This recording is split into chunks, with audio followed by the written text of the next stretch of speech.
Ok, bonjour. Bonjour à tous.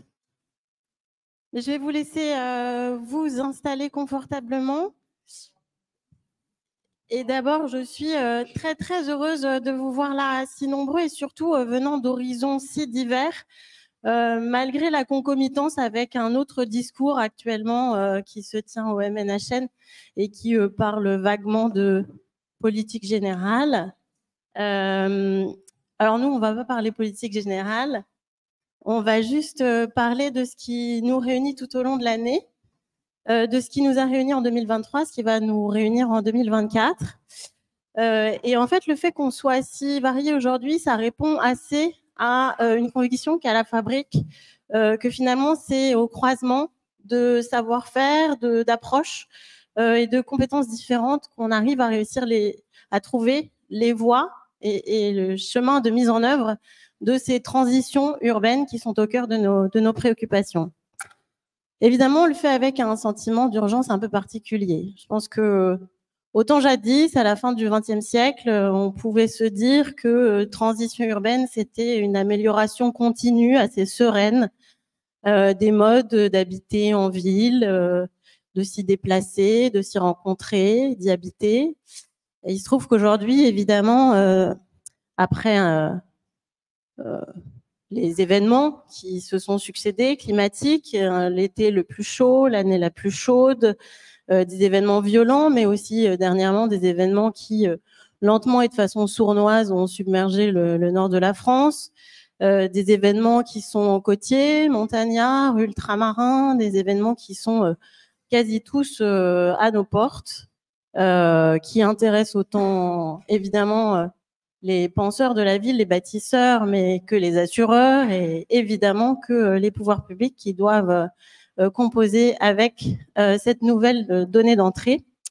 Je ne vais pas ajouter les crises géopolitiques, l'alerte démographique, enfin tout ce qu'on a vécu en ce début d'année comme alerte supplémentaire, mais dire que finalement, toujours, là, les rues et les routes nous rappellent aussi que si transition il y a, transition, transformation, bifurcation, redirection, elles doivent être justes et elles doivent concerner tout le monde.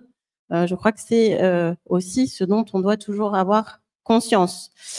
Mais ce qui est bien avec les crises, c'est très cynique, c'est que à partir du moment où on leur a donné ce nom, c'est-à-dire à partir du moment où on les a appelées crises et considérées comme telles, finalement, c'est le moment où on peut mobiliser toutes les énergies, peut-être aussi un peu les finances, peut-être aussi un peu les compétences, s'organiser et finalement repenser les choses depuis le début, parfois jusqu'au modèle, parfois jusqu'aux méthodes, parfois jusqu'aux fondamentaux.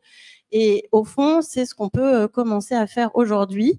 C'est ce qu'on peut commencer à faire quand on recherche ces nouveaux équilibres dans lesquels on va construire la ville de demain. En gros, cette rencontre, comme toutes les rencontres multipartites qu'on organise à la Fabrique de la Cité, elles vont avoir pour visée de nourrir ce réservoir d'idées pratiques, d'idées utiles, parce que si on n'a pas le souci d'être pragmatique, je pense qu'on a loupé notre mission. Alors, je nous souhaite collectivement, je nous souhaite un 2024 plein de ces échanges, de ces rencontres qui nous, à la fois, apportent de l'espoir, évidemment, mais qui aussi nous dessinent des voies de transition, de transformation, de bifurcation, de redirection. Et c'est effectivement pour, dans cette voie-là, dans cette optique-là, commencer l'année, qu'on a réuni des intervenants stimulants autour de nous aujourd'hui, comme on l'avait fait l'an dernier, qui sont là au premier rang, et puis à distance, Pascal Berthaud, directeur général du CEREMA, Bénédicte Perrol, qui est directrice de l'environnement de la SOR, Jean-Luc Marx, qui est maire de Cahors, qui se joindra à nous en visio, et puis Perrine Prigent, adjointe au maire de Marseille, en charge notamment, je vais très vite, de la ville résiliente. Je suis allée jusqu'à la fin. et qui ont tous eu plusieurs vies et qui ont tous plusieurs casquettes qui seront présentées tout à l'heure par Radi Hamadi qui va animer ce débat bien mieux que je ne le fais là tout de suite. Alors ça sera après que j'aurai dit juste 2 mots de la fabrique en 2023 et 2024, et puis que Julien aura fait la même chose concernant l'activité de Léonard. Cette séquence-là sera terminée après l'échange entre nos intervenants par une conclusion du président Pierre Coppet, qui est là-haut, en haut de cet amphithéâtre. Alors, quelques mots de la fabrique en 2023. En 2023, la fabrique a continué à s'intéresser aux villes moyennes, pas par habitude, mais parce qu'elles sont définitivement, à nos yeux, un réservoir de solutions pour la ville résiliente, de par leur diversité, de par les expérimentations qu'elles mènent dans des contextes à chaque fois assez différents, des ADN qui sont toujours très déterminants pour la mise en œuvre de transitions urbaines. On avait organisé notre programme autour de 3 grandes thématiques. Évidemment, la sobriété foncière, parce qu'on ne peut pas ne pas penser à cet impératif qui s'impose de sobriété foncière sous le terme zéro artificialisation nette pour les collectivités locales. Chacun doit s'en emparer et qui avec son pavillonnaire, qui avec sa zone d'activité, qui avec la densification de son centre urbain, la revitalisation de sa friche. Bref, ça concerne tout le monde et on l'a un peu dépaysé la semaine dernière avec un aperçu de la sobriété foncière vu chez des gens qui la conçoivent complètement différemment au Japon, en Suisse et en Angleterre. Vous trouverez le fruit de ces réflexions à la sortie dans un petit fascicule avec lequel vous pouvez partir. Notre deuxième sujet d'attention, c'était évidemment plusieurs façons d'adapter la ville, donc c'est à tourner autour de l'adaptation et de différentes évolutions possibles dans lesquelles ces villes pouvaient avancer pour produire de l'énergie, pour en consommer moins, voilà. Et donc le troisième grand thème, c'était un thème évidemment de connexion des territoires à la ville-centre, et donc ça concernait les mobilités et la façon dont ces mobilités peuvent évoluer sans laisser personne au bord du chemin. On a rencontré, ce faisant, un thème très intéressant qui était celui de la construction urbaine autour et avec les cours d'eau. Et ce faisant, on a rencontré aussi tout un écosystème en train de se structurer autour de cette prise en compte comme phénomène urbain de ce cours d'eau que parfois, jadis, on a enterré, on a oublié, et qui aujourd'hui, évidemment, est une source de pas mal de bienfaits au vu de la ville qu'on doit construire pour demain. C'est ce qu'on a fait aussi, rencontrer des thèmes intéressants en tirant quelques fils de l'épineuse question de la rénovation des centres patrimoniaux. On a aussi cherché ici ou là à anticiper les risques auxquels la ville était confrontée. Et puis enfin, on s'est penché sur le sous-sol. Et ça, on l'a fait à coup d'organisation ou de co-organisation d'une 50aine de conférences. C'est-à-dire qu'on a essayé sur une année de réunir un peu plus de 200 intervenants, de Paris à Épinal, de Roanne à Montbrison, à Bourges, à Saint-Nazaire, ou encore à Cerisy-la-Salle. Je crois que Edith Ergon, voilà, est parmi nous aujourd'hui. Et donc là, j'adresse de grands remerciements à la fois aux villes qui nous ont accueillis, à nos partenaires et à tous ces intervenants qui ont contribué à enrichir les débats pendant un an. Évidemment, ces débats, ces échanges ont laissé des traces. Les principales de ces traces sont des publications que vous trouverez soit en ligne, soit à la sortie pour certaines d'entre elles. Et donc, ce sont immédiatement plutôt c'est plutôt du papier, mais ce sont aussi des poursuites de ces rencontres par d'autres. Et finalement, ce dans quoi on s'installe quand on organise ce type de rencontres, c'est quelque chose qui est assez infini. Et ça me fait une transition de 2023 à 2024 parce qu'au fond, ces échanges, ces rencontres, souvent, elles nous invitent à élargir le cercle encore un peu plus, à aller voir tel acteur, à rencontrer telle autre partie d'un écosystème qu'on n'avait pas encore rencontré. Et donc, finalement, le programme de 2024, et là j'en dis quelques mots aussi, il est tout à fait dans le prolongement de celui de 2023. Avec, juste pour les ranger et pour faire des grandes cases, parce que c'est pratique pour l'esprit ce matin, 3 grandes catégories pour penser, essayer de réfléchir à cette nécessaire adaptation de la ville. D'abord une approche plutôt structurelle, ensuite une approche plutôt fonctionnelle, et puis évidemment on se penche aussi sur cette connexion de la ville et à son aire d'influence. Et là on parle mobilité bien évidemment. Sur les aspects structurels, c'est le moment, et je le disais tout à l'heure, les crises nous invitent à le faire. C'est le moment de revenir aux fondamentaux, de se repencher sur sol, eau, des choses assez simples qui sont à l'origine de la construction urbaine, évidemment. Et sol, pas seulement dans le prolongement du ZAN sous un aspect quantitatif, mais aussi sous un aspect qualitatif, en cherchant quel type d'évaluation on peut faire de la qualité des sols dans toutes circonstances, principalement ce qui nous concerne dans les circonstances urbaines, évidemment. On va aussi, côté structurel, s'intéresser à ce besoin de logement, en faisant une focale particulière, le besoin de logement rénové, décent. La focale particulière, c'est sur le logement étudiant, qui évidemment pose question, la rénovation du logement étudiant, la quantité, la disposition, la relation du logement étudiant avec la ville alentour. Voilà ce qui va nous occuper. Et puis une dernière question structurelle, on va dire, de la catégorie des structurels, qui sont comment penser cet espace public comme refuge. Évidemment, on commence pas à la question, mais on pourrait se pencher justement sur le REX de ces cours d'école oasis, qui sont déjà des espaces publics pensés comme refuge, et de voir comment d'autres espaces publics peuvent être aussi pensés comme refuge. Sur les aspects fonctionnels, évidemment, on aborde des questions plutôt d'énergie, d'optimisation de l'utilisation de l'énergie, et on va se pencher sur l'éclairage public. Alors, j'avais plein de super images, donc ça, c'était pour montrer qu'on était allé jusque dans les villes moyennes, parler des villes moyennes, sur des opérations de reconstruction de villes, et que tout ce qu'on faisait et tout ce qu'on éditait prenait la forme évidemment de publications parfois très classiques, parfois un peu moins, j'en dirai un mot tout à l'heure.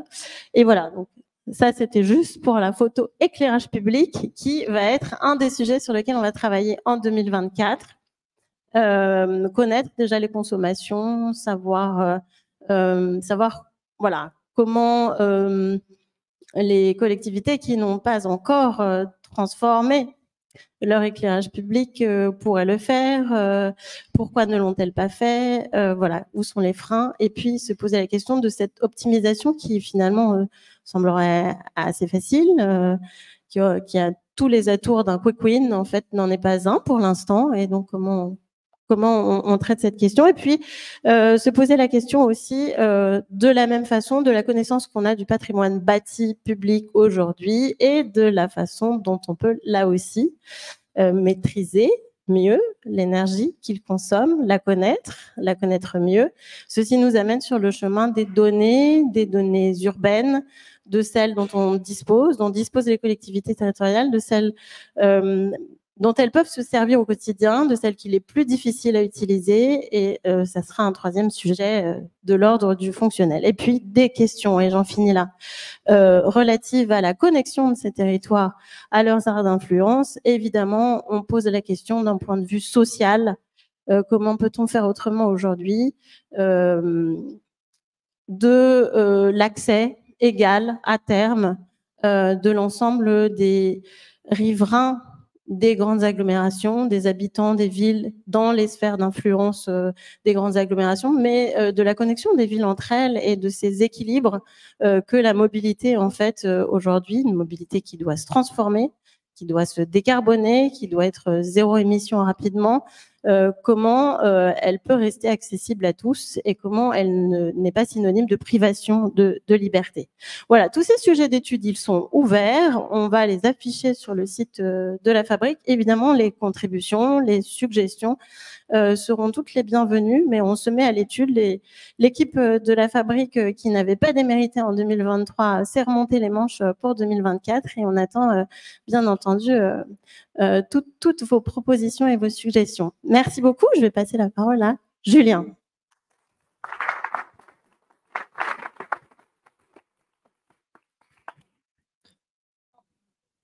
Merci beaucoup. Merci Céline. Bonjour à tous. Bienvenue. Je suis très heureux de vous accueillir ce matin pour cette cérémonie de vœux. Je voulais remercier nos intervenantes et nos intervenants en anticipation de la table ronde. J'ai 5 petites minutes pour vous donner un aperçu de l'activité de Léonard en 2023 et vous donner peut-être aussi quelques pistes de ce que nous allons construire en 2024. Alors en 2023, Léonard a continué à structurer son activité de veille, d'innovation et de prospective autour de ces 4 enjeux, on va dire, 4 façons de travailler qui nous sont chères. D'abord, c'est l'anticipation. Mieux comprendre les tendances qui structurent l'évolution des secteurs d'activité sur lesquels le groupe Vinci intervient, en particulier la ville, les infrastructures, le bâtiment, la construction, la mobilité, l'énergie. Et nous l'avons fait encore une fois autour d'une programmation événementielle riche de mise en débat qui s'est notamment construite autour du festival Building Beyond qui, au mois de juin dernier, a regroupé une centaine d'experts et d'intervenants. Certains sont certainement aussi dans la salle pour penser ce qu'on a appelé le futur du déjà là, la ville déjà construite et ses nécessaires transitions. Cette activité d'anticipation, elle s'est aussi traduite par des publications pour mettre de la cohérence dans l'analyse de cette veille. Et je voudrais notamment mentionner cet ouvrage qui a été publié au mois d'octobre dernier et que vous trouverez dans toutes les bonnes librairies et dont vous avez certains exemplaires en consultation dans les travées, qui s'appelle La rue commune, fruit d'un travail partenarial sous l'égide de l'ADEME pour repenser les vies, les rues ordinaires des métropoles et pour apporter des solutions en réponse aux enjeux du changement climatique, des nouvelles mobilités, de la réappropriation de l'espace public. Ces publications, elles sont allées aussi sur des terrains plus d'innovation, de technologie. Et je mentionnerai ici le fruit d'un travail que nous avons réalisé avec Hello Tomorrow sur les nouveaux matériaux et comment les innovations dans le champ des matériaux peut contribuer à la décarbonation du secteur de la construction dans des innovations d'amélioration des matériaux déjà existants comme le béton et l'acier et dans tout ce qui peut exister aussi comme nouveaux matériaux, nouvelles propriétés que l'on va chercher en mobilisant par exemple le biomimétisme.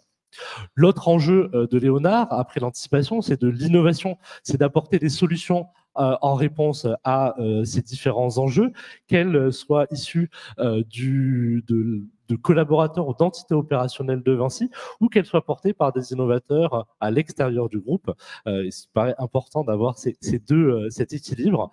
Nous avons accueilli en 2023 plus de 40 projets au titre de nos 4 grands programmes d'accompagnement. Et ces programmes d'accompagnement visent à proposer à ces entrepreneurs de les accompagner dans leur développement, dans leur mise en relation avec des expertises du groupe Vinci, avec des expertises aussi d'acteurs de l'investissement à l'extérieur du groupe et qui se, on va dire, cristallisent notamment au cours de démodés que nous organisons pour mettre en relation ces entrepreneurs et ces réseaux d'investisseurs et d'expertise. L'autre enjeu pour Léonard, c'est de développer la transversalité. Nous avons une conviction qui est de faire dialoguer les différentes expertises des métiers sur lesquels Vinci intervient, mais les différentes expertises aussi que l'on peut retrouver dans la fabrique de la ville et dans sa transformation. Cela prend, on va dire, la forme de rencontres qui sont organisées dans ces espaces et qui permettent aussi à l'ensemble des collaborateurs, des responsables opérationnels de Vinci, des dirigeants, de venir à la rencontre, à leur propre rencontre et à la rencontre de ces entrepreneurs. Et c'est ce que nous organisons, ce que nous avons organisé notamment au mois de décembre dernier dans ce même amphithéâtre. Troisième enjeu, dernier enjeu pour Léonard, c'est l'ouverture. C'est l'un des fondements clés de l'activité de Léonard depuis l'origine, être en relation, être un outil d'interface avec les acteurs, les réseaux d'innovation et d'entrepreneuriat. Et je voulais illustrer on va dire, cette mission par deux exemples de ce que nous avons pu faire en 2023. La première, c'est aller à la rencontre de nos clients et de nos donneurs d'ordre. Vous avez ici une illustration de ce qu'on a pu faire au salon Polytech, salon de référence en France sur les enjeux des services urbains, de la transformation de la ville et des problématiques environnementales, où on a pu mettre en avant une dizaine de solutions accompagnées par Léonard, en résonance et en synergie aussi avec des offres qui sont développées à l'intérieur du groupe Vinci. Cette ouverture, elle est aussi à l'international.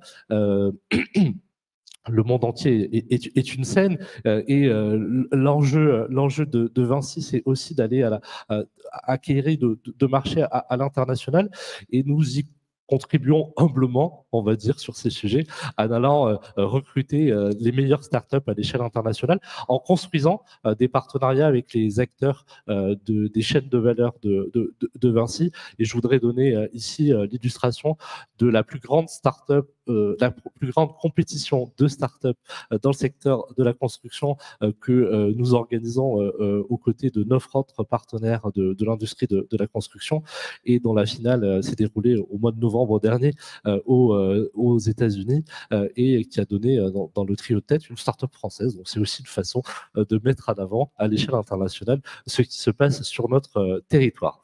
Alors nous allons continuer en 2024 à tisser l'ensemble de ces programmes de veille, d'innovation et de prospective. Nous allons déjà commencer autour des publications, et vous aurez en consultation notre yearbook qui a évolué, on a innové aussi sur le format. Vous retrouverez certainement un clin d'œil à certaines publications hebdomadaires que vous avez peut-être l'habitude de lire. Yearbook dans lequel vous pouvez retrouver une interview du président directeur général de Vinci, Xavier Huillard, où il partage sa vision sur la transition énergétique, enjeu fondamental qui est devant nous et qui fait écho à des groupes de travail que Léonard peut mener, notamment sur le nucléaire ou l'hydrogène. Un article sur l'intelligence artificielle, brique technologique qui s'impose comme un must-have, permettez-moi cet anglicisme, des projets d'innovation, ou encore un article sur les enjeux des matériaux et de la durabilité en réponse aux enjeux environnementaux. Nous continuons à accompagner des innovateurs et des entrepreneurs, et nous avons accueilli 40 projets en ce début d'année 2024 qui vont bénéficier du soutien de Léonard au titre de nos 4 grands programmes d'accompagnement, de l'intrapreneuriat, des programmes autour de l'intelligence artificielle et des programmes liés aux startups. Ils commencent leur histoire avec Léonard en ce début du mois de janvier, et ils auront, et je vous invite à suivre les activités de Léonard pour venir à leur rencontre, puisque nous allons continuer à organiser notamment des démodés, notamment des partages, des retours d'expérience sur les expérimentations qu'ils vont mener au cours de 2024. Pour cette année, c'est aussi le lancement d'un nouveau programme, la concrétisation d'un programme dont nous avons évalué, posé les fondations au cours de 2023. C'est un programme en partenariat avec l'Europe des projets architecturaux et urbains qui porte les dispositifs POPSU, les plateformes d'observation des projets et stratégies urbaines. Ce programme, c'est une chaire partenariale dans le cadre de laquelle nous allons accueillir une dizaine de doctorants pour nous aider à continuer le décryptage de ces transformations des villes, des infrastructures et de nos métiers, et notamment sous l'angle des sciences humaines et sociales. Et on retrouve là, encore une fois, cette volonté de Léonard d'être dans une ouverture à d'autres enjeux des métiers. Et pour conclure, et pour reboucler avec le début de mon propos, nous allons continuer cette mise en débat, cette fédération d'innovateurs, d'entrepreneurs, de ceux qui pensent et qui font le futur de la ville et des infrastructures. Et le rendez-vous, on va dire, important de 2024, il se déroulera du 23 au 25 avril. Vous pouvez dès à présent vérifier vos agendas, le noter pour nous rejoindre pour la 6e édition du festival Building Beyond que nous organisons en partenariat avec la Fabrique de la Cité, la Fondation Vinci pour la Cité, le Lab Recherche Environnement sur cette année sur les enjeux d'adaptation avec en sous-titre « Face aux défis climatiques, des villes en commun ». J'espère cette année 2024,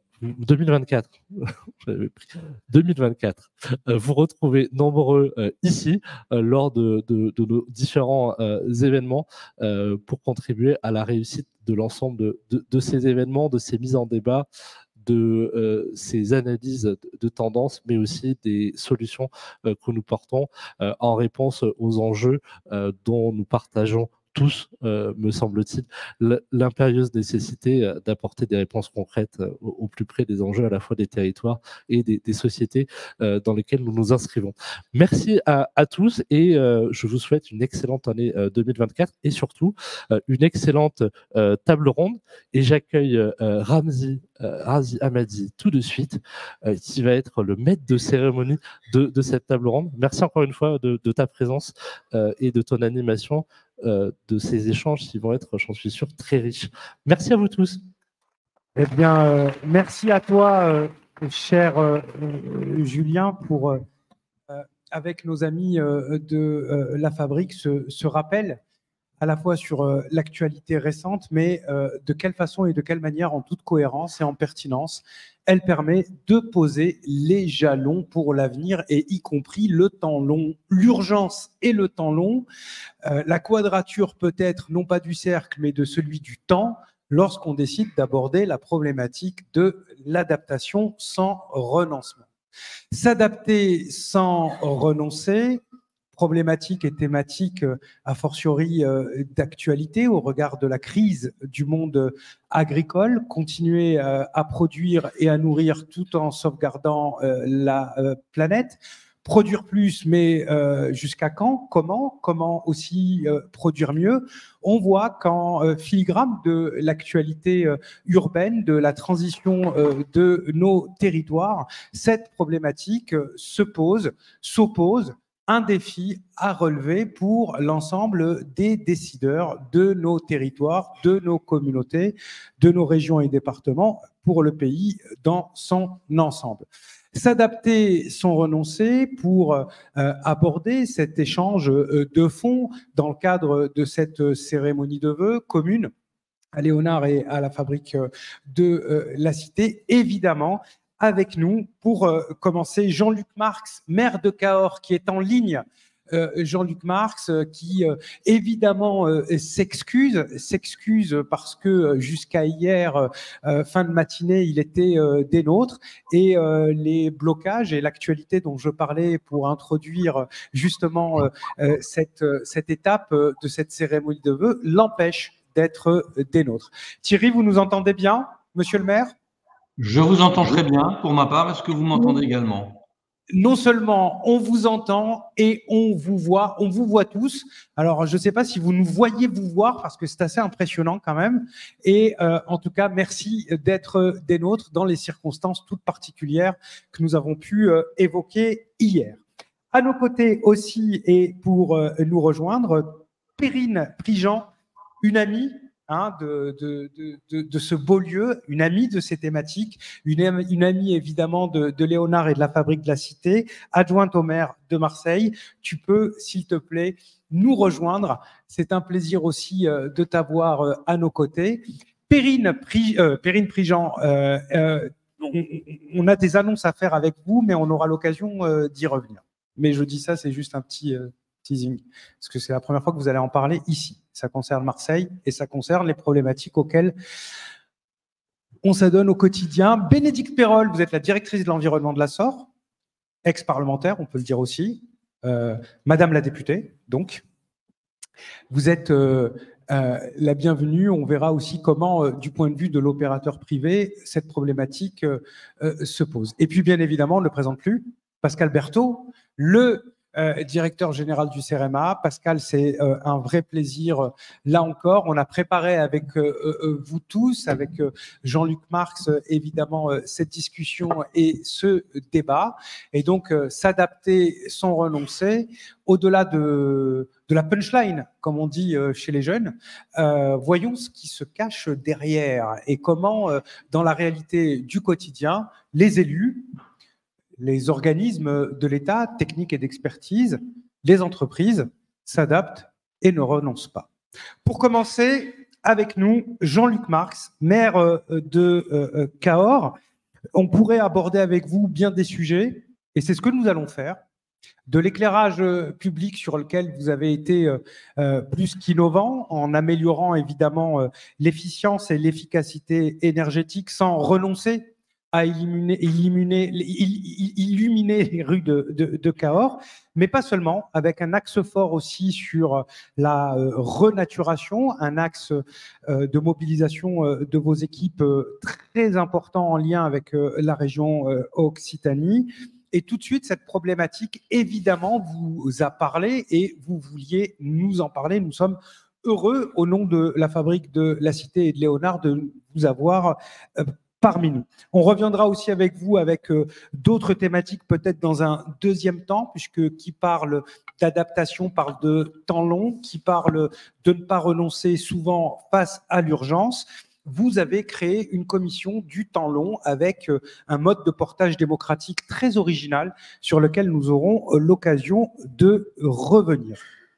Jean-Luc Marx, comment fait-on lorsqu'on est maire de Cahors? Dans une situation toute particulière, on pourrait parler de l'eau, on en a parlé ensemble. Lorsqu'on est maire de Cahors, pour s'adapter sans renoncer.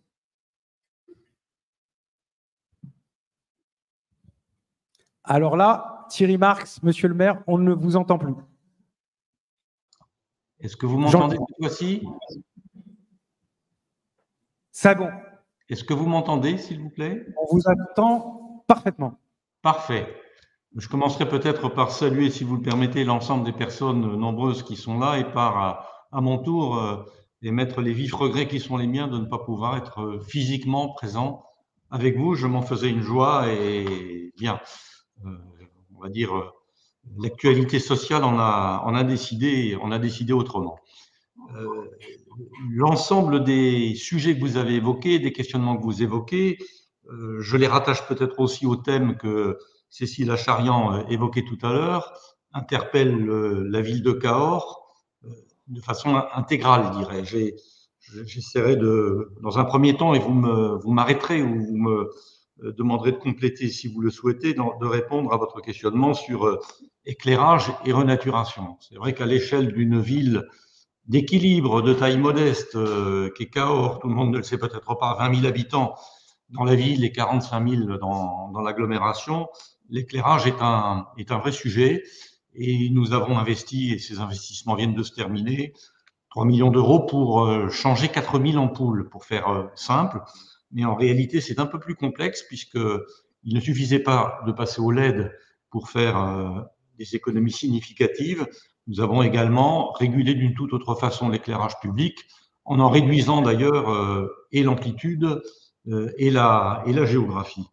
Et puis, sur notre deuxième thème de la renaturation, un exemple, nous sommes progressivement en train de satisfaire un plan de renaturation concernant d'abord les écoles, avec la désartificialisation des cours d'école, en faire des espaces de fraîcheur, notamment évidemment pendant la période la plus chaude, qui peut ne pas être la période estivale proprement dite, qui peut être aussi la période de printemps. S'adapter sans renoncer, ça pourrait nous amener à évoquer bien des champs, donc je ne veux pas non plus, comment dirais-je, commencer un inventaire qui risquerait d'être très long.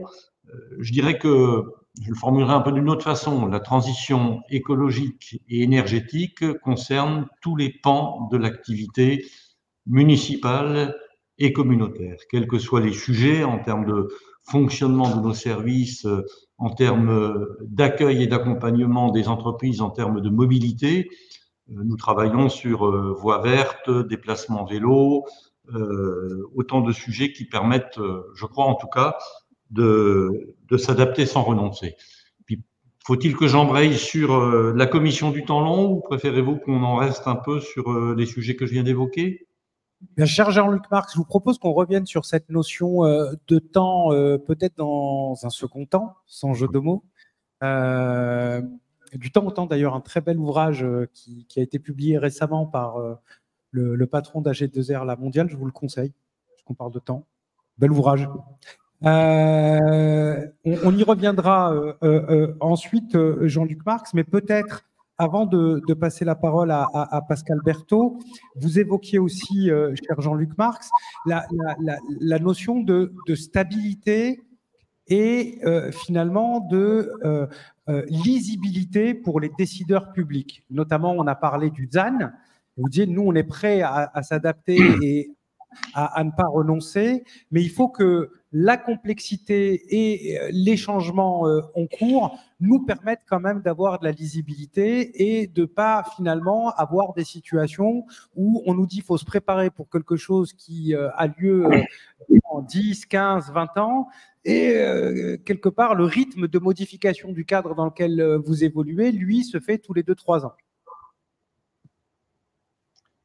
Oui, alors en réaction à ce sujet, le ZAN en particulier, l'occupation de l'espace et le défi du foncier, le ZAN, c'est encore une perspective qu'on appréhende, que l'on comprend, dont on comprend quelque part l'intérêt, mais dont la régionalisation n'est pas encore aboutie, en tout cas à ma connaissance, puisque l'Occitanie échappe aux zones d'industrialisation ou de réindustrialisation qui seront hors ZAN. En tout cas, le département du Lot et le Grand Cahors ne sont pas concernés. Et ensuite, dans la mise en œuvre, territoire par territoire, et d'ailleurs à quelle échelle du ZAN, c'est encore un chantier qui est à ma connaissance ouvert au niveau régional et nous n'avons pas la résultante. Alors ça ne nous empêche pas de travailler par exemple sur un PLUI que nous devrions arrêter, j'allais dire le mois prochain, non, c'est au mois de mars que nous devrions arrêter au mois de mars et qui aura intégré une forte diminution des espaces constructibles. C'est un vrai sujet. C'est un sujet aussi qui a sa technicité quand on sait que rentre dans le territoire pris comme artificialisé les parties non construites des parcelles de l'habitat dispersé qui est important ici. On se rend compte que c'est un mode de calcul, en tout cas, qui n'est pas forcément à l'avantage des territoires comme le nôtre, où les parcelles construites sont en moyenne vastes, de l'ordre de 2000-2500 mètres carrés. Puis vous me permettrez, puisque vous avez introduit votre deuxième temps de questionnement en évoquant Pascal Berthaud, le patron du CEREMA, qui va prendre la parole dans un instant, je me permets de le saluer tout particulièrement parce que le CEREMA est ici un partenaire et un acteur absolument majeur, et notamment sur un sujet qu'on pourra évoquer si vous le souhaitez. Nous avons comme une vingtaine de villes en France, je crois, dont Strasbourg, Toulouse et quelques villes plus importantes que Cahors, un projet partenarial d'aménagement qui est en cours et qui est une aventure d'aménagement d'une ville qui est assez exceptionnelle et qui va s'inscrire dans un temps long, impliquant notamment le sujet de l'eau, qui est une problématique que vous avez également évoquée il y a quelques instants. Merci, monsieur le maire de Cahors, Jean-Luc Marx. On revient à vous dans un second temps, notamment sur cette notion de temporalité commune à toutes et à tous. Le CEREMA qui est ici salué, on aura l'occasion d'y revenir sûrement avec Perrine Prigent, ensuite notamment avec votre branche méditerranéenne et intermède, avec des bonnes nouvelles aussi de ce côté-là, pour illustrer à quel point vous êtes un partenaire des territoires au quotidien, pas simplement en annonce, mais dans l'expertise et dans l'opérationnel. L'opérationnel, il vous porte, vous, Pascal Berthaud, directeur général du CEREMA, dans ce contexte quelquefois de crise qui appelle, comme on le disait précédemment en introduction, à mobiliser l'ensemble des acteurs. Dans ce contexte où quelquefois on dénonce l'urgence prise elle-même en otage par les injonctions contradictoires, vous avez envie de dire non, il y a aussi un optimisme de solution. Oui, c'est clair. Je crois qu'on vit une période qui est quand même particulièrement complexe et j'allais dire presque assez unique dans l'histoire de l'humanité, et que jusqu'à présent, on a construit le futur à partir d'une analyse du passé, avec bien évidemment des ruptures en matière technologique, en matière sociétale assez fortes, mais finalement, on a toujours construit le futur à partir d'une évolution du passé. Et je crois que le changement climatique et cette adaptation qui est indispensable, c'est vraiment un retournement effectivement de la chose, puisqu'on se retrouve finalement à devoir construire le présent à partir du futur, et non plus effectivement construire le futur à partir du passé. Et je crois que c'est assez majeur, c'est la première fois dans l'histoire de l'humanité qu'il faut finalement qu'on s'adapte à une évolution du climat sur laquelle on n'a pas vraiment de prise. Et j'allais dire, elle ne dépend pas de nous aussi, parce qu'elle dépend de notre activité passée, etc., mais sur laquelle on n'a pas vraiment de prise. Et c'est vrai que ça pose sur le plan, je crois, à la fois philosophique et à la fois technique, un tas de questions. Alors, c'est vrai qu'à contrario, et c'est ce qu'on défend assez fortement au CEREMA. CEREMA, on a mis dans notre logo climat et territoire de demain, parce que finalement, on s'est rendu compte que sur tous nos sujets d'aménagement, en fait, le sujet, la variable qui était dimensionnante, c'était bien le changement climatique. Et finalement, même dans des sujets aussi basiques que des sujets routiers, une route, c'est un tas de cailloux et de la colle. En fait, oui, ça dépend de la température, ça dépend des précipitations, et donc en réalité, tous les modèles, y compris sur des sujets très terre à terre, sont rebattus. Donc, en réalité, tout bouge, tout va bouger, mais la bonne nouvelle, c'est que on a aujourd'hui quasiment sur chaque sujet des solutions ou des pistes de solutions. Et puis, je crois qu'on peut faire confiance au génie humain pour se dire que dans les 10, 20, 30 prochaines années, on va aussi mettre des solutions. Donc, c'est vrai qu'on a l'habitude au CEREMA de dire qu'on a le changement climatique optimiste parce que fondamentalement, il n'y a pas aujourd'hui de sujets sur lesquels on ne sache pas quoi faire. Après, évidemment, ce qui est particulièrement compliqué, c'est que c'est des investissements assez énormes. Jean-Luc Marx parlait de l'éclairage public, on est tout de suite à quelques millions, et vous multipliez ça par quasiment la totalité des sujets de l'aménagement urbain. La bonne nouvelle quand même, c'est qu'on a du temps devant nous. Je veux dire, même si... OK, on a eu une année de très forte sécheresse en 2022. Je signale quand même qu'il y avait eu la même en 2003, en 2005. Une année de très forte inondation en 2023. Alors là, je peux vous citer l'année 2002 si vous voulez aussi. Évidemment, ça va s'accélérer, ça va être de plus en plus souvent, mais l'un dans l'autre, on sait qu'on a 10, 20, 30 ans devant nous. Alors la difficulté, c'est que on n'est pas trop habitué à ça. Et en général, quand on a du temps devant nous, on procrastine et on ne fait pas. Et donc, je pense que toute la difficulté politique sur le changement climatique, elle va être de faire aujourd'hui. Alors évidemment, il y a eu sécheresse, il y a eu inondation. Donc aujourd'hui, tout le monde parle des sécheresses et des inondations. Mais si vous avez 2 ou 3 années où il ne se passe rien, et c'est ce qui s'est passé, la première moitié des années 2000, il y avait eu pas mal d'événements. Et puis la deuxième moitié des années 2000, il ne s'est plus rien passé. Je peux vous dire que tout est retombé. Il n'y a plus rien eu de fait. Et je pense que voilà, notre enjeu pour moi, il est là. Il est de continuer la pression, de commencer à s'adapter dès à présent. même quand il va y avoir 1 an, 2 ans où il va plus rien se passer, il y aura plus de sécheresse, il y aura plus d'inondation, il y aura plus de problèmes énergétiques, les guerres s'arrêteront, etc. Voilà, le vrai sujet, c'est ça, c'est comment arriver à maintenir cette pression, et si on y arrive, je veux dire, le changement climatique, on arrivera à s'adapter. Alors, Pascal Berthaud, il y a aussi un élément important que vous avez évoqué dans nos échanges et en préparation. Et on reviendra sur la notion du temps. Vous avez commencé à l'évoquer en disant on connaît les solutions pour être prêt dans 30 ans, mais il faut les mettre en place tout de suite. Il y avait aussi cette notion d'agir à la bonne échelle et dans les contextes concernés. Oui, alors ça, c'est effectivement, je crois, une vraie difficulté aussi du changement climatique. C'est qu'on voit bien que la solution, elle est le plus souvent plus individuelle, elle est collective, elle est effectivement d'arriver à trouver des échelles suffisantes pour trouver justement des capacités minimales effectivement à agir, bon, sans passer à des échelles qui soient tellement importantes que finalement c'est tellement globalisant qu'on fait rien. Et c'est vrai que cette question-là, elle est assez essentielle. Nous, on le voit bien au sein du CEREMA. On a des adhérents un petit peu de toutes les tailles, hein, depuis Marseille jusqu'à des toutes petites communes. On voit bien que pour arriver à fonctionner, il faut une taille minimale qui permette, j'allais dire, de se payer un minimum d'ingénierie, un minimum d'expertise.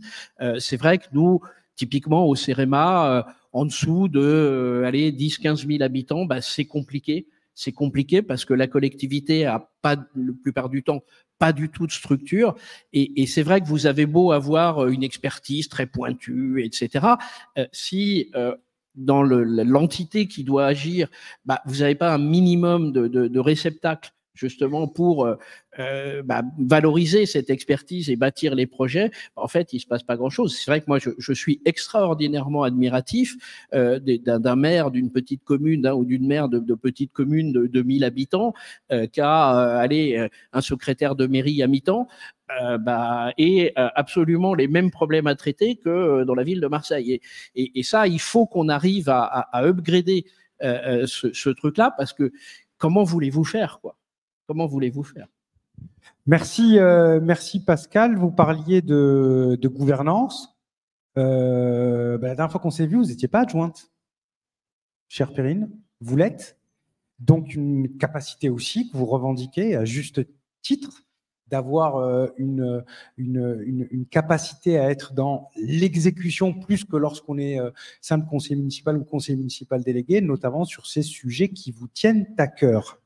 Pour illustrer cette introduction à vos propos, pour vous, l'adaptation, il faut l'entendre au sens large.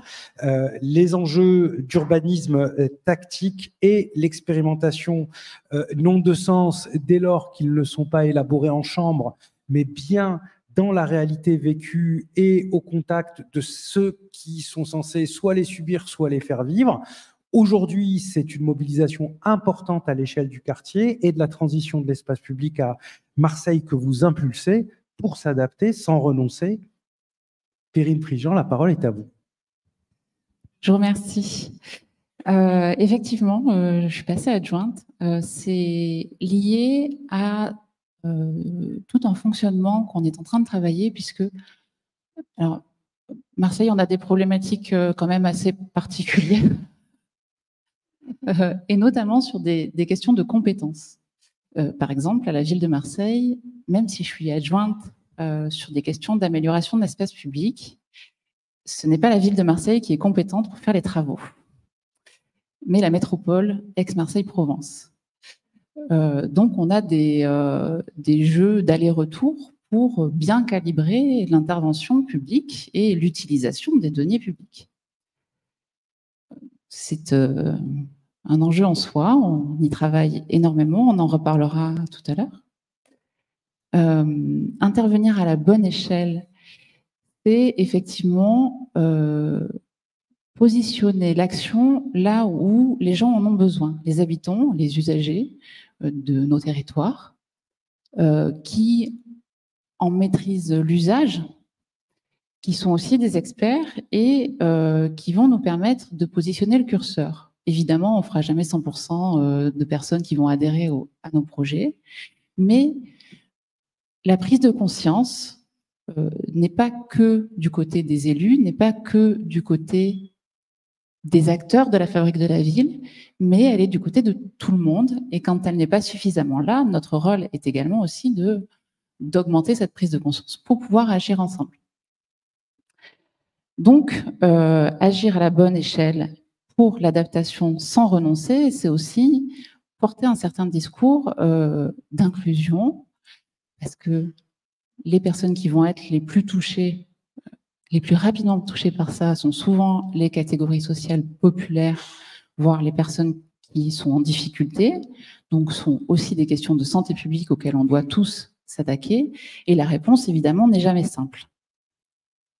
Et l'espace public, puisque tu m'invites à parler de ça, est à mon sens l'endroit qui va concaténer en fait tous les enjeux de la ville. L'espace public, c'est là où on se rencontre. C'est l'agora, c'est ce qui fait le liant de la collectivité. Et donc, logiquement, on y trouve toutes ces problématiques-là. Celles du transport et des autres mobilités qu'on doit accélérer. À Marseille, je le rappelle, on n'a encore uniquement que 2 lignes de métro et 3 lignes de tramway, malgré un plan Marseille en grand qui doit accélérer. On a des écoles qui étaient dans un état de délabrement catastrophique, qui étaient au centre du programme du printemps marseillais au municipal, sur lesquels on s'attelle avec des travaux énormes sur les 470 écoles de la ville.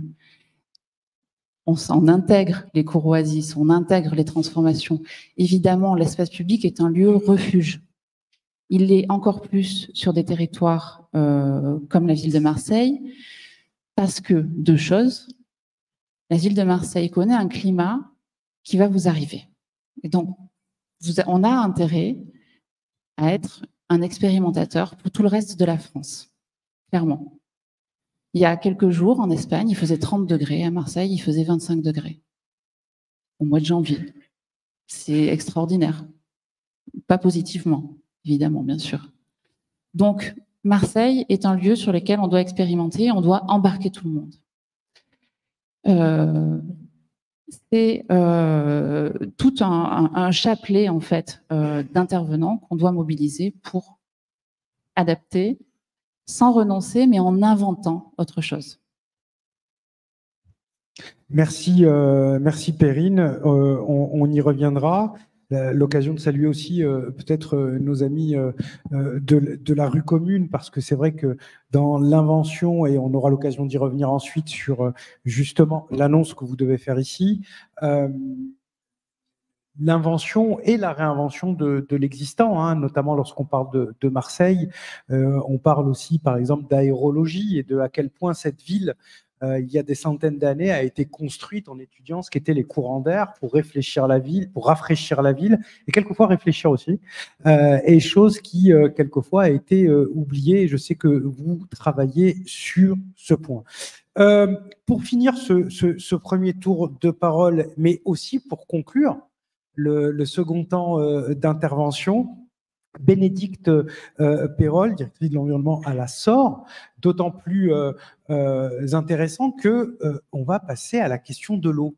Et l'eau, c'est quand même un des sujets aussi qui, plus que jamais, combine la nécessité de répondre à l'urgence immédiate, tout en intégrant des réserves qui, elles, se sont constituées sur un temps long et que l'on doit aborder dans, finalement, une souveraineté, là aussi, au temps long.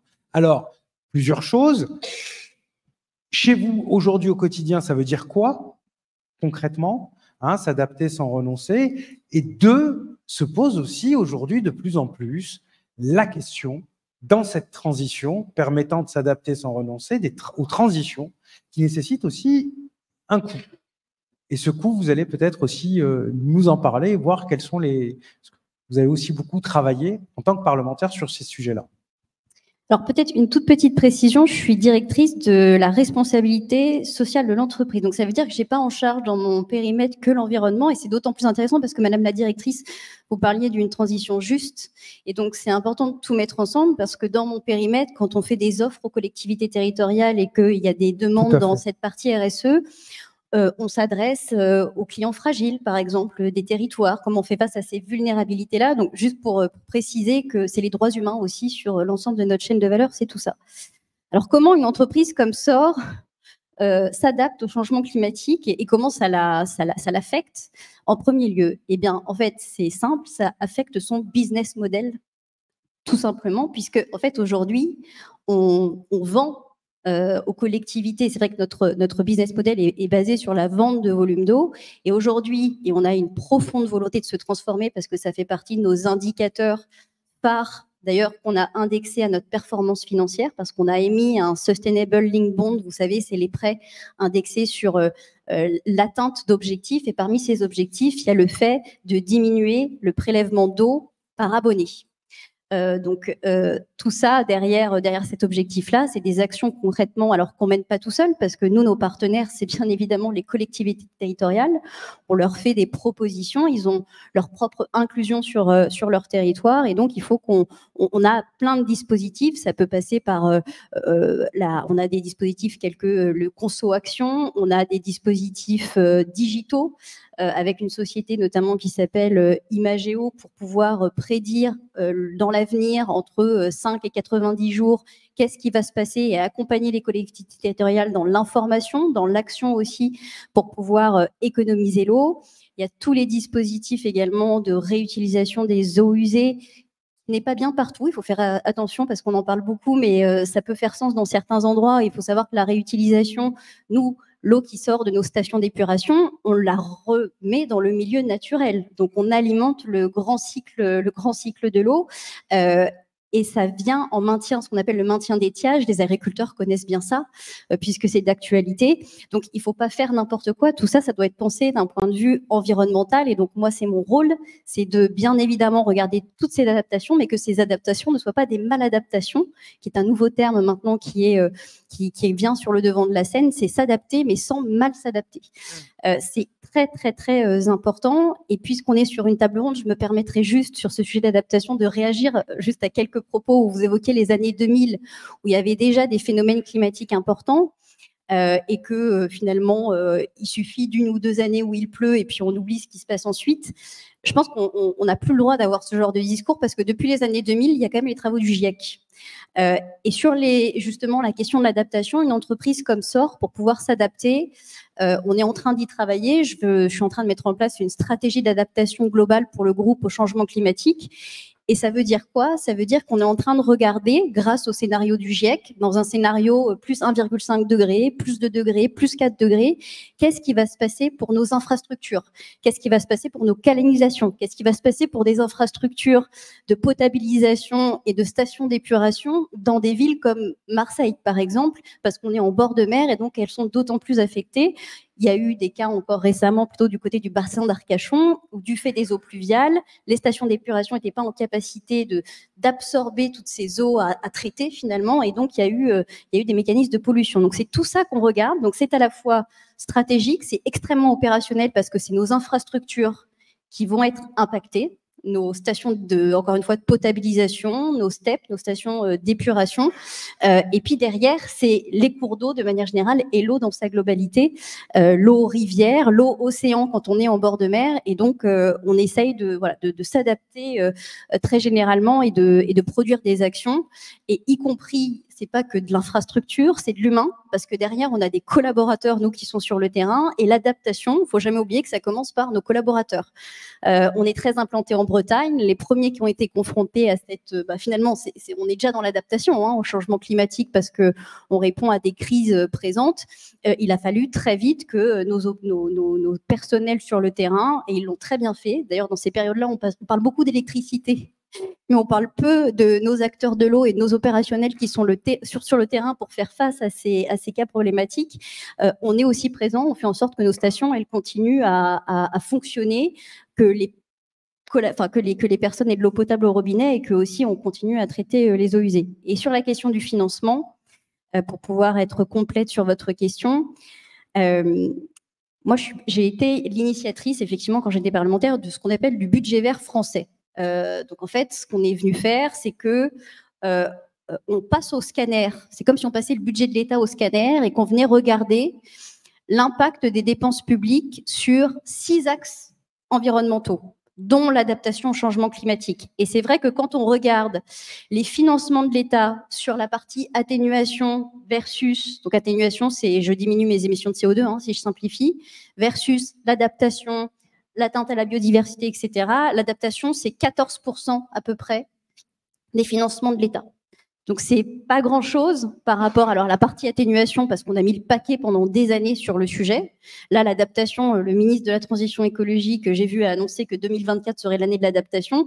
Il va falloir que ça soit l'année de l'adaptation aussi, qu'on revoie notre budget en fonction du budget de l'État, je parle, et donc du soutien aussi aux collectivités territoriales pour pouvoir s'adapter en tant que tel. Et aujourd'hui, le gap, encore une fois, les travaux d'I4C, le think tank qui fait ces travaux de gap analysis, entre guillemets, l'écart entre ce qu'on met aujourd'hui sur la table et ce qu'il faudrait mettre en termes d'argent public pour limiter les émissions de CO2, en fait, il faut faire le même exercice sur le sujet de l'adaptation.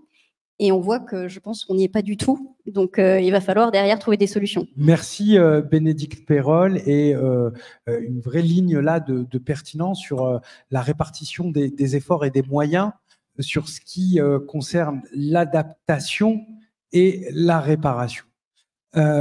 Justement, Jean-Luc Marx, pour ce deuxième temps de parole, il y a un sujet aussi qui est très prégnant à Cahors, qui est l'enjeu de l'eau. On en a parlé brièvement et rapidement, certes, dans la préparation de cet échange. Il n'en demeure pas moins que c'est quand même aussi dans ce domaine que l'urgence entre le temps court et la préparation, l'anticipation sur le temps long se fait dans une région marquée par des carences aujourd'hui évidentes, mais c'est aussi un secteur, ce rapport au temps, dans les urgences auxquelles nous sommes confrontés, que vous avez aussi décidé d'aborder à travers une véritable institution à l'échelle de votre commune dédiée au temps long. Est-ce que vous pouvez, sur ces domaines, monsieur le maire, nous en dire un peu plus? Alors, je vais effectivement embrayer sur notre commission du temps long. Peu après le début du mandat, en 2020, nous avons mis sur pied cette commission à vocation d'échange participatif, de réflexion sur effectivement le temps long, sur la formule suivante que je résume. C'est un collectif de 30 personnes divisé en 3 contingents. Le premier, 10 élus issus du conseil municipal, opposition comprise. Le deuxième, des personnalités qualifiées, notamment, compte tenu de l'identité de la ville, une personnalité du monde du sport, par exemple. Et troisième contingent, toujours de 10 personnes, des volontaires tirés au sort. Nous avons fait appel au volontariat, il a été très présent, et parmi ces volontaires, on a tiré 10 personnes au sort. Le résultat, une commission du temps long qui notamment s'est penchée sur l'un de nos grands projets qui verra le jour ou dont le chantier s'ouvrira dans quelques mois, la rénovation complète de la place centrale de la ville, qui est la place Chapoux, du nom d'un résistant cadurcien, qui est aussi la place du marché, qui est aussi la place de la cathédrale, qui est aussi la place de la préfecture, pour un peu situer cet emplacement dans la ville. La commission du temps long a aussi sélectionné des micro-projets que la commune finance, accompagne, qui touchent à l'environnement, qui touchent à la micro-entreprise, pour faire en sorte que les initiatives des citoyens et des habitants soient encouragées par cette commission du temps long. Et puis, puisque vous évoquiez l'eau, c'est vrai que la commission du temps long a aussi un rôle vis-à-vis de la problématique de l'eau dans toutes ses composantes à Cahors, et elles sont nombreuses. L'eau potable, d'abord, puisque nous avons un opérateur qui construit une unité de filtration de l'eau potable. C'est notre plus gros investissement en volume à l'échelle du Grand Cahors, une vingtaine de millions d'euros. Nous avons une rivière, le Lot, qui traverse la commune, avec toutes ses implications de berges, de rives, de navigation, de centrales hydrauliques, avec donc des énergies renouvelables qui ici intègrent un parti pris hydraulique. Je m'arrête là, mais vous voyez, le thème de l'eau est vraiment, je crois, un thème transversal et qui est particulièrement riche. J'évoquais, je terminerai là-dessus tout à l'heure, le travail avec le CEREMA et le projet partenarial d'aménagement que nous menons sur Cahors. Eh bien, il concerne, lui, l'eau aussi.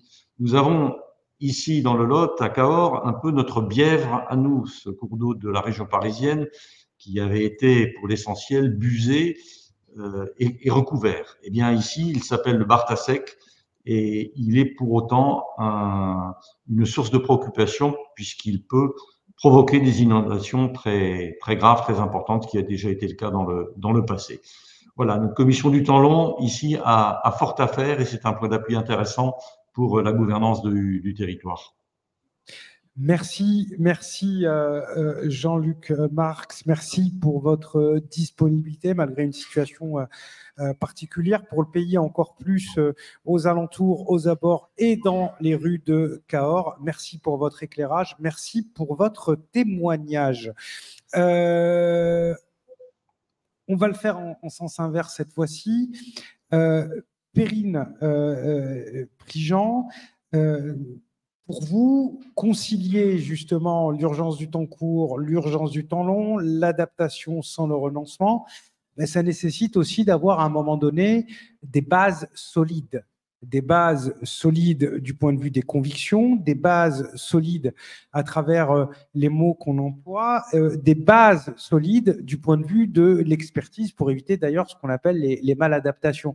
L'occasion pour moi de saluer peut-être un petit clin d'œil, puisqu'il était là l'année dernière à Franck Boutet, et une des dernières études qu'ils viennent de rendre publiques, hein, avec Franck Boutet, consultant, à travers notamment l'étude sur l'albédo, où vous savez, il y a quelques mois, quelques années, tout le monde disait qu'il fallait peindre en blanc partout les routes, voilà, et démontrer attention, parce que oui, ça réfléchit la lumière, mais la lumière, elle est forcément réfléchie quelque part.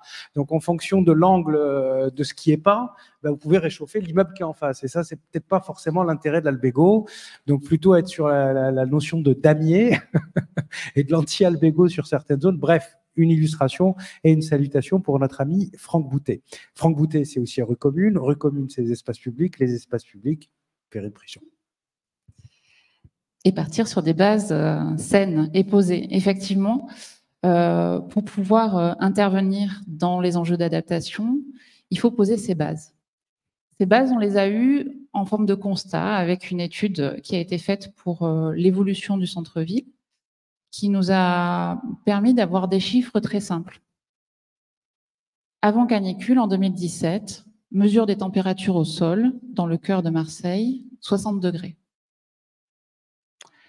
On faisait donc, en 2017, cuire un œuf à Marseille. Selon les modélisations du GIEC, on en parlait tout à l'heure, rapport précédent, parce que c'est une étude qui date de 2019, scénario médian pour pas être trop en alerte, 2050, 90 degrés au sol. Donc ce sera en 2035, hein, je pense à peu près. Donc on pose les constats, clairement, il faut agir. Comment agit-on? Les études nous disent triptyque, eau, sol, végétal. Alors, je ne vais pas parler de l'eau parce que sinon on en a pour 3 heures. C'est un sujet qui me passionne. Mais je vais revenir aux espaces publics. Pour pouvoir changer et s'adapter, une ville comme Marseille a besoin de poser son ambition, clairement, pour pouvoir être comprise de nos opérateurs, et dans ce cas-là, je pense à la métropole qui va agir à la demande de Marseille, pour pouvoir être comprise des maîtrises d'œuvre, il faut qu'on pose clairement ses ambitions, et c'est quelque chose qu'on est en train de faire. Et c'est la fameuse annonce. Merci pour le teasing depuis tout à l'heure. Il y a une musique là. Oui, voilà, roulement de tambour. Donc, la ville de Marseille se positionne pour un manifeste pour des espaces publics qui soient méditerranéens, qui soient accueillants, qui soient résistants et qui soient résilients. C'est en réalité poser les bases de nos ambitions politiques. Quelles sont-elles? Nous souhaitons que Marseille soit une ville accueillante, inclusive, qu'elle soit solidaire, qu'elle soit attractive et qu'elle réponde aux grands défis qui se posent à nous de manière générale et qui se posent de manière très complexe sur notre territoire. Pour ça, c'est en réalité un simple enjeu de l'habitabilité dans nos villes. Clairement. Il est majeur et donc on doit le prendre à bras le corps et avancer avec des temps courts, moyens et longs pour juste vivre demain dans nos villes. Pour nous, à Marseille, nous souhaitons que les espaces publics soient hospitaliers, qu'ils soient accueillants, qu'ils soient apaisés, qu'on ait des cheminements qui soient continus et non entravés, qu'on puisse s'asseoir, qu'on puisse prendre soin de la santé de nos habitants. Deuxième grand axe, on souhaite que nos espaces publics soient rééquilibrés. C'est-à-dire que la voiture, et ça c'est une inspiration très directe de la rue Commune, ne prenne pas 80 à 90% de l'espace public, puisque dans l'espace public se joue juste la survie de tout un chacun, en voiture, en bus, en tramway, en vélo, en trottinette, à pied, en poussette, en fauteuil roulant. La place des piétons de tous âges, de toutes catégories socio-professionnelles doit être faite. On doit préserver les flux et leur assurer une certaine sécurité à tous. Troisième enjeu, la question du paysage urbain et de l'identité des lieux. Alors, j'ai la chance d'habiter une ville de plus de 860 000 habitants, qui est une métropole, mais qui est composée de 111 noyaux villageois. Et donc Marseille, en fait, c'est une ville qui a plein de tailles différentes et qui viennent s'imbriquer et qui composent un territoire très cosmopolite, qui a une véritable identité, qui est méditerranéenne, qui est tout ce qu'on met dedans en termes de sensible. Et un espace public doit rester sensible pour être approprié. C'est aussi dire une identité, c'est une identité unique sur tout le territoire de la ville, qui a été fracturée dans les années précédentes depuis très longtemps, et on vit en fait sur un patchwork de choses qui sont plus ou moins bien garanties sur la durée en termes d'entretien et de durabilité des matériaux.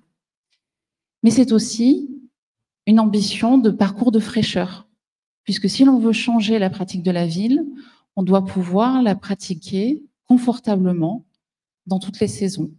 Alors, chez moi, j'ai beaucoup de vent l'hiver, pas les mêmes l'été.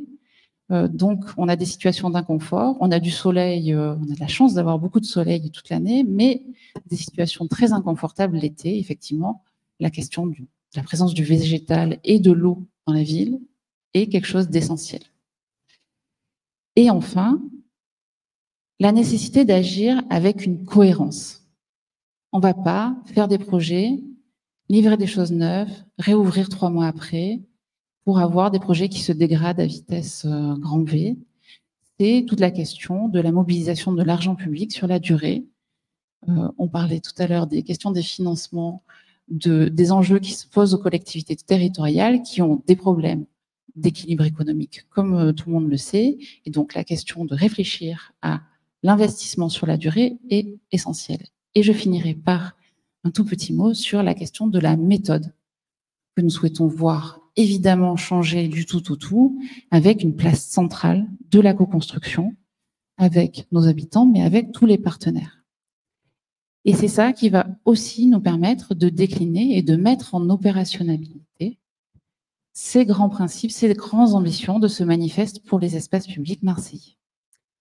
Perrine, merci. On va... Juste un tout petit mot pour te permettre le trait d'union. Évidemment, on s'appuie sur les forces qui nous aident et le CEREMA en fait partie, puisqu'avec la direction de la Méditerranée, on va avoir ce travail pour la mise en opérationnalité de ces grandes ambitions. Et donc, je remercie au passage le CEREMA. Donc, un manifeste, des partenaires, une cohérence, les habitants, une analyse, des convictions une recherche, des actions, des séquences, un calendrier. On va suivre ça avec à la fois beaucoup de passion et d'appétit. Merci. Merci Perrine. Pascal, vous proposerez le mot de la fin. Donc, avant vous, je reviens à Bénédicte Perrol à travers notamment cette problématique sur laquelle je voudrais vous entendre sur deux mots, notamment cette possibilité de concilier l'urgence des besoins, la possibilité des financements, ce principe pollueur-payeur à l'échelle aujourd'hui, certes européenne, et que vous suivez de près. Oui, actuellement, il y a la directive eaux résiduaires urbaines qui est en débat au niveau de l'Union européenne, et il y a un principe intéressant. Alors moi, que je connais bien parce que je viens du secteur des déchets, avant d'avoir été parlementaire, je travaille dans un éco-organisme, et le principe de responsabilité élargie du producteur est quand même assez ancien, hein, années 90, fonctionne pas trop mal. Il y a plein de défauts pour les collectivités aussi, mais néanmoins, c'est les privés qui payent pour que la collectivité puisse en mettre en place la collecte, le recyclage des déchets. La proposition de la Commission européenne, tout petit peu revue à la baisse a priori depuis le trilogue d'hier, mais néanmoins, c'est que les grands industriels qui polluent l'eau, type cosmétique, type pharmaceutique, on retrouve des micropolluants, hein, dont on a pris connaissance assez récemment grâce aux méthodes de détection de ces micropolluants, vont devoir, a priori, payer ce qu'on appelle une éco-contribution qui viendrait financer en partie les projets des collectivités territoriales, notamment, et je crois que c'est le maire de Cahors, alors je ne sais pas si c'était un processus de dépollution, mais tout ce qui est membrane, il y a des dispositifs chez nous, on a un dispositif qui s'appelle Carbo Plus, et bien, qui permettent de filtrer ces micropolluants pour qu'on ne les retrouve pas dans la nature, et qui ne viennent pas polluer les eaux et atteindre la biodiversité notamment, eh bien, ce nouveau dispositif pourrait venir contribuer à financer ces nouvelles infrastructures qui coûtent très très cher et pour lesquelles aujourd'hui les collectivités ont du mal à venir financer ces adaptations justement qui sont pas forcément liées au climat, mais qui sont dues à notre mécanisme de capitalisme, de production toujours plus importante. Et donc, on verra ce qu'il adviendra de ce dispositif, mais effectivement, a priori, il semble être en bonne voie. Et il faudra des transpositions françaises, mais néanmoins, c'est une partie de la solution, une partie de la réponse avec des financements alternatifs. Et peut-être, vous me permettrez de conclure juste sur les financements publics, parce que je prends mon ancienne casquette de parlementaire. Il y a beaucoup d'argent public. Néanmoins, et je pense notamment au dernier dispositif en date des aquaprêts de la Banque des Territoires, quand on est une petite collectivité, Essor est très implanté dans les territoires. Moi, je suis une parlementaire d'un territoire une ancienne parlementaire d'un territoire rural. Une collectivité, et c'est vous qui l'évoquiez aussi, qui a qu'une secrétaire de mairie, qui a besoin de ces financements, même quand c'est des agglos, mais des agglos qui sont de taille moyenne, qui sont des communautés de communes d'ailleurs, qui ne sont pas des agglos, eh bien, elles n'ont pas forcément tous les moyens humains pour pouvoir candidater et remplir le bon questionnaire ou les bons papiers administratifs pour faire cette demande de prêt, même si la Banque des Territoires essaye au maximum d'être au proche des territoires. C'est une vraie question, c'est-à-dire que les financements existent, mais pour y accéder, petit lien avec l'actualité, simplification, etc. Moi, je reste convaincue, j'étais membre de la Commission des finances, il y a beaucoup d'argent public. C'est juste qu'il faut pouvoir y accéder, et pour tous, et notamment les collectivités rurales. Merci Bénédicte Perrol. Pour le mot de la fin, cher Pascal Berthaud, je vous propose de vous y coller avant que nous accueillions pour conclure cette matinée Pierre Coppet, le directeur général adjoint de Vinci, président de Vinci Autoroute et aussi président de la fabrique de la Cité. Peut-être juste 3 mots. Le premier, c'est l'exemple de l'espace public évoqué par Madame, est vachement intéressant parce que pendant longtemps, moi j'ai été aménageur dans ma vie, oh, mon Dieu, on construisait les bâtiments et puis l'espace public c'était l'espace résiduel et on voyait bien comment on pouvait l'aménager. On voit bien qu'avec le changement climatique, on est obligé de retourner complètement le système, de regarder comment on construit un espace public et comment derrière, le cas échéant, on construit autour. Et je crois que sur la plupart des sujets, effectivement, le changement climatique nous oblige à repenser totalement la façon de faire, la façon de travailler. Le deuxième point, c'est que justement, pour faire ça, ça nécessite beaucoup de force d'ingénierie. Moi, je suis assez d'accord avec vous, de l'argent, il y en a. Enfin, nous, de ce qu'on voit vu du CEREMA, en réalité, aujourd'hui, de l'argent, il y en a. Ce qui est beaucoup plus compliqué, c'est effectivement d'avoir des gens pour monter des projets, d'avoir... Alors là, je plaide un peu pour les ingénieurs. Bon, dans cette maison, on peut, je crois. Quand on voit qu'aujourd'hui, les chiffrages, c'est un besoin de 60 000 ingénieurs publics comme privés, hein, besoin de 60 000, de production de 60 000 ingénieurs par an, qu'on n'en produit que 40 000, dans un monde qui, qu'on le veuille ou non, est de plus en plus complexe, à la fois technologiquement, à la fois sur la compréhension des phénomènes, etc., c'est quand même inquiétant. Donc voilà, c'est un vrai plaidoyer pour justement, effectivement, mettre des moyens. Et puis le dernier point, alors nous, CEREMA, effectivement, on essaye d'apporter notre contribution. Hein. Le changement climatique, c'est vraiment notre fil conducteur.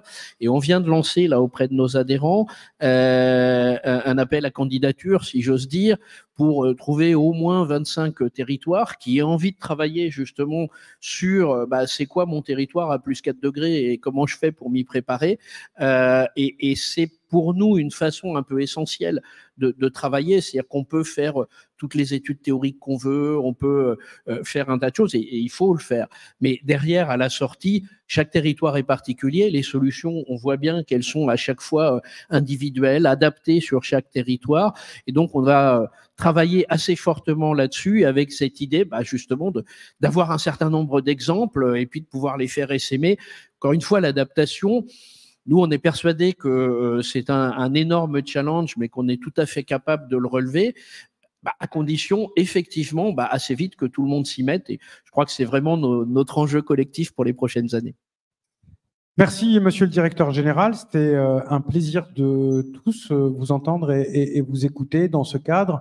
Pour ma part, en tant que fondateur de New Stank Cities et dirigeant du pôle universitaire Léonard de Vinci pour le master spécialisé transition urbaine, c'est une vraie fierté et un immense plaisir d'avoir été à vos côtés ce matin. Monsieur le Président. Merci beaucoup.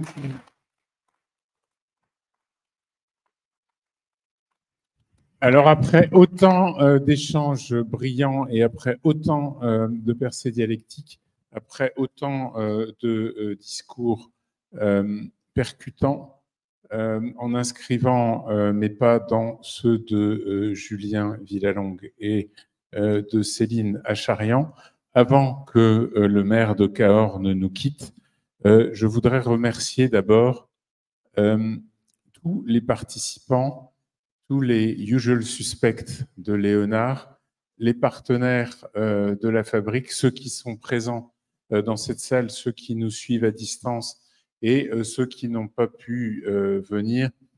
Je voudrais simplement vous dire que, au fond, ce lieu que nous avons voulu à la fois un lieu d'échange, un lieu d'inspiration et un lieu de prospective rempli ses promesses et sa mission, et à la limite qu'on soit chez Léonard ou à la fabrique, les questions sont transversales. Et moi, je suis heureux qu'on arrive à avoir des lieux d'échange libres avec les élus, avec les ingénieurs, avec les fonctionnaires et avec les responsables d'entreprises qui sont ici. Je disais malicieusement à mon voisin qu'on invitait même l'Assor, qui est parfois concurrente de Vinci, preuve que nous accordons à la confrontation, au dialogue et à l'échange une importance toute particulière ici. Je voudrais dire une chose. Ce papier, il est formidable. Alors prenez-en plusieurs. Est-ce que vous pouvez l'afficher dans votre chambre à coucher ou dans vos toilettes parce que y a des dessins, il y a des percées dialectiques, il y a des schémas. C'est très complet et ça raconte très bien les sujets auxquels on est confronté. Et donc, je vous encourage très vivement à le lire. Et au fond, quand on a fini de lire ce yearbook, ça aurait été dommage d'appeler ça un rapport annuel, hein, quand on a fini de lire ce rapport annuel, on se dit que on est confronté avec tous ces sujets de mutation climatique, de transition énergétique et de modification des infrastructures. On est confronté à des sujets qui sont complètement passionnants et qui sont autant d'occasions de faire bouger les lignes. Alors ça nécessite beaucoup d'énergie beaucoup de vision, beaucoup de courage pour faire bouger les lignes et pour sortir d'une gangue administrative dont on voit bien combien elle a tendance à enfermer le système dans un canard sans tête ou dans une bureaucratie sans ligne.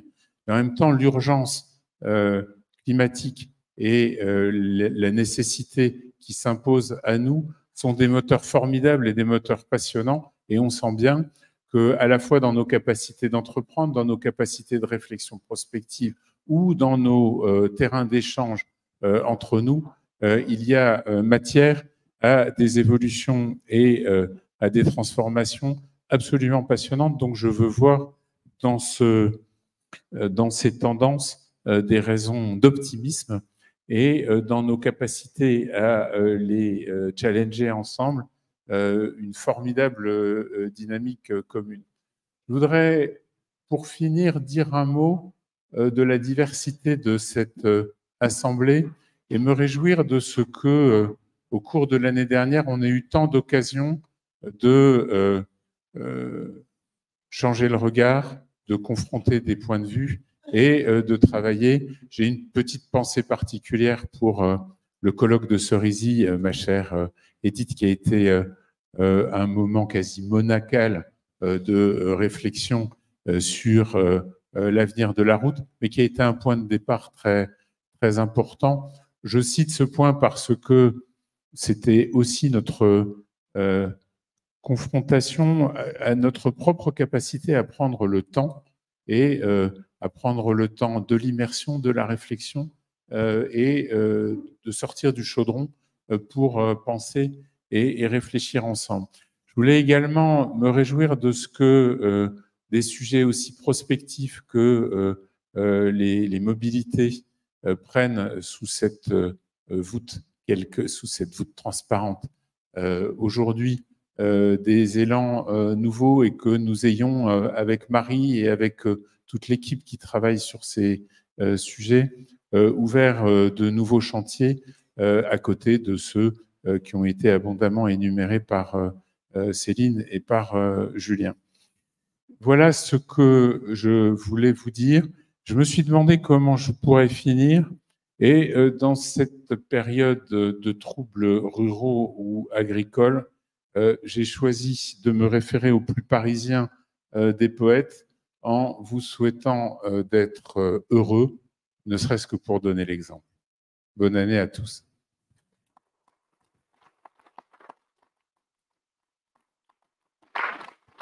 Alors, comme Pierre Duprat me le demande, c'est évidemment du Prévet. On va essayer d'être heureux, ne serait-ce que pour donner l'exemple. Et boire un coup.